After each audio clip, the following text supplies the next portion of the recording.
This is your WXCO Daily News Roundup for Bull Falls Radio, 98.9 FM and 1230 AM in Wausau.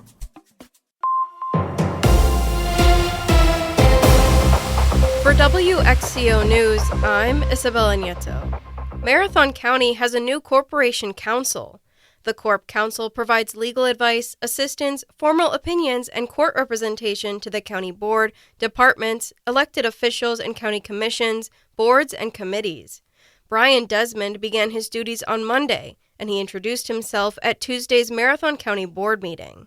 I've seen a lot in my days, and I'm probably going to learn a heck of a lot more as we keep going on. I hope to provide real good service to this board, to your constituents, all the department heads. I like what's going on so far, so hopefully this will work out for all of us into the future. According to a press release, Desmond brings more than 2 decades of legal experience in county government. He served as corporation counsel for Sauk County for 4.5 years. Prior to that, he spent 17 years with Oneida County Corporation Counsel's office, including 15 years as corporation counsel.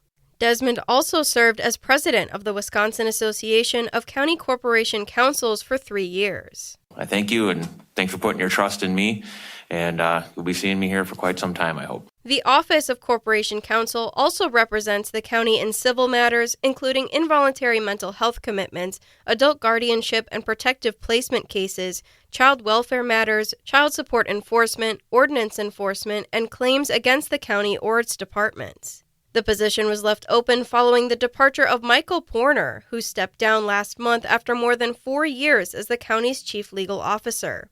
Tuesday's board meeting also included the appointment of new District 5 Supervisor Aaron Greiner to the Library Board, and a presentation from Republican State Rep. Brent Jacobson of Mosinee congratulating Marathon County Highway Commissioner Jim Griesbach on his retirement.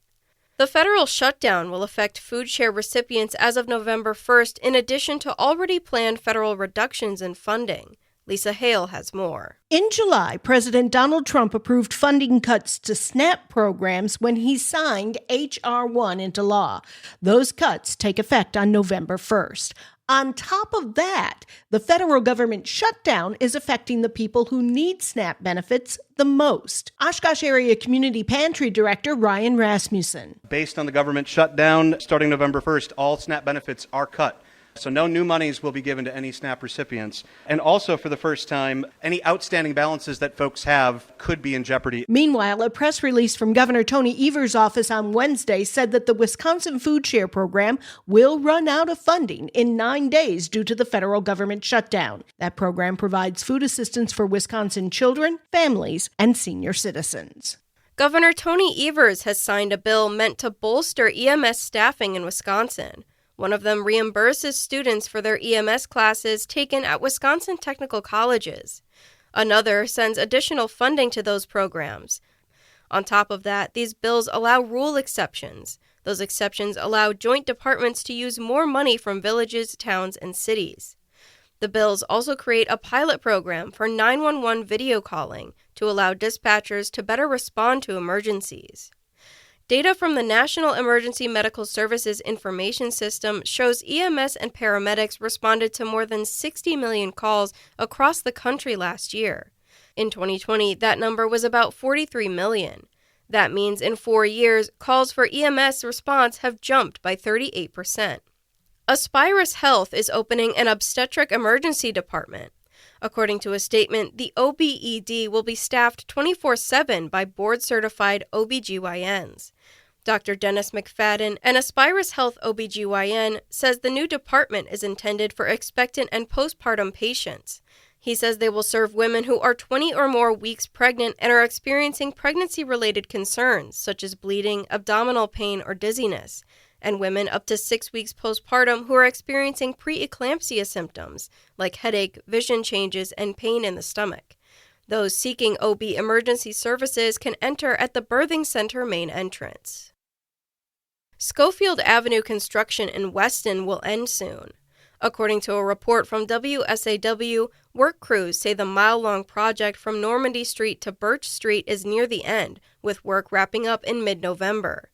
The project included repaving and other upgrades, including new pedestrian crossing signals, replaced water valves and a section of water main, new curb and gutter replacements, and redone driveway approaches and sidewalks. The Wausau West High School's DECA student organization is seeking donations of non-perishable food and hygiene items from Wausau residents.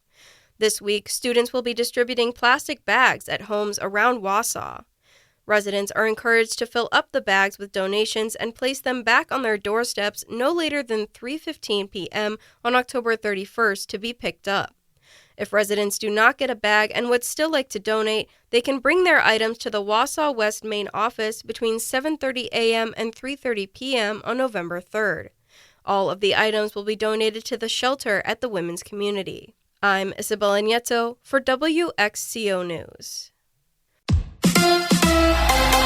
The Bucks win the opener. Hi, I'm Mike Clemens with Sports. NBA, the Bucks with a 133-120 win over the Wizards in Milwaukee. Giannis scoring 37 points, the most in his career for the first game of the season. NFL, Packers defensive end Micah Parsons named NFC Defensive Player of the Week after 3 sacks Sunday against the Cardinals. This week, the Packers play the Steelers in Pittsburgh on Sunday Night Football. Jordan Love asked, when's the last time he heard from Aaron Rodgers? We texted a couple weeks ago. You did? Yeah. Yeah, we shoot each other texts every now and then. A lot of it is just saying good luck throughout the season. A-Rod texted me and it's great to be able to hear from him. Aaron Rodgers with reporters in Pittsburgh. What are your emotions heading into Sunday? Just excited about the game. It would feel different if it was going back to Green Bay. But I have a lot of love for the organization. But, if we were playing in Lambeau, that would be a little different feeling for sure. That's Steelers quarterback Aaron Rodgers with Sports on Mike Clemens. That's your WXCO Daily News Roundup from Civic Media. Subscribe to this podcast on Spotify, Apple, or wherever you find your podcasts. Find more news at bullfallsradio.com.